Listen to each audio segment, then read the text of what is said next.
Habiendo desarrollado los principales conceptos de la ética realista, de la ética cristiana también, en los capítulos anteriores, voy a pasar ahora a caracterizar y a clasificar algunos tipos de ética, y eso me va a permitir no solamente ubicar a la ética que he desarrollado en algunos de sus principios fundamentales, sino también nombrar algunas visiones de la ética contrapuestas a la misma, para que no quede cerrado el curso como que si hubiera solamente una forma de ver la ética, pero sobre todo también para ver en las otras visiones la influencia que tienen en el mundo contemporáneo y también, es decir, a mi modo, con mi juicio crítico, lo negativo que eso trae.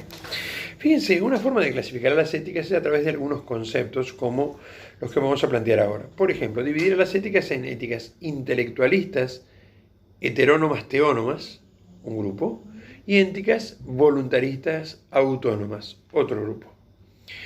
Con respecto al primer grupo, me es fácil porque en realidad es el que he desarrollado durante todo el curso.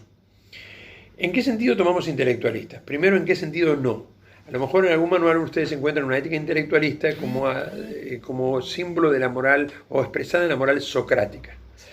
Esto criticando a Sócrates, el gran maestro, es decir, de la filosofía antigua, pero criticándolo a lo mejor tal vez por demás. Algunos dicen, Sócrates consideraba que bastaba conocer para obrar bien, y en eso lo llaman intelectualismo. Yo tengo mis reparos acerca de si Sócrates era tan intelectualista como parece o no, ¿no?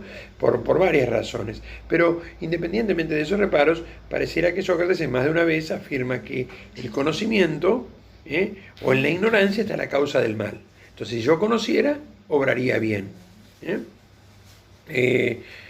Hay que ver si para Sócrates conocer simplemente es captar lo que las cosas son o también vivir en consecuencia, ¿no? Porque en el fondo Sócrates constantemente nos está hablando de actos que tienen que ver con la inteligencia y la voluntad, pero sin entrar en esta discusión que nos llevaría a otro terreno. Digamos que no es en ese sentido en que voy a tomar la palabra intelectualista, sino como la toma Santo Tomás o como lo podemos tomar en la ética de Santo Tomás o de Aristóteles. En este caso, intelectualista significa que la inteligencia va delante de la voluntad. Una inteligencia recta conoce la esencia de las cosas y eso es lo que me obliga moralmente a actuar en consecuencia. Si yo conozco que lo que tengo delante mío es un ser humano, mi voluntad siente por lo que capta la inteligencia, tiene que seguir a la inteligencia para obrar bien y tratar al otro como un ser humano y por lo tanto respetar los derechos que tiene por naturaleza. En ese sentido hablamos de intelectualista. ¿En qué sentido heterónoma? Hetero, otro, nomos, ley, que la ley sale del otro.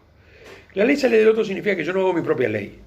La ley sale del otro no significa en este contexto que la sociedad hace la ley, que el sistema hace la ley, ¿no? Sino que la ley está en un orden natural que me trasciende, objetivo que me trasciende, no soy yo el autor de la ley. San Juan Pablo II prefería más que el término heterónomo, hablar del término teónoma, porque decía, en el fondo la ética heterónoma dice la ley sale del otro, pero el otro es la esencia de las cosas, y la esencia de las cosas tiene una ley en tanto que participa, ley natural, de la ley divina.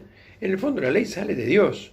Y más aún, si decimos heterónoma, decía San Juan Pablo II, corremos el riesgo de identificar a Dios como el otro, como algo lejano. Y en realidad Dios está en el corazón de cada hombre. Por eso tal vez lo asumo totalmente, es preferible hablar de ética intelectualista teónoma, teónomos, la ley sale de Dios. Contrapuesta a esta visión de la ética aparecen las éticas voluntaristas autónomas. Una ética voluntarista donde la voluntad se pone delante de la inteligencia. Entonces yo solamente veo lo que quiero ver. Lo que importa acá es lo que yo quiero. Y luego la inteligencia, ¿qué hace? ¿Se anula? No, se pone al servicio de la voluntad para darle excusas. ¿Está?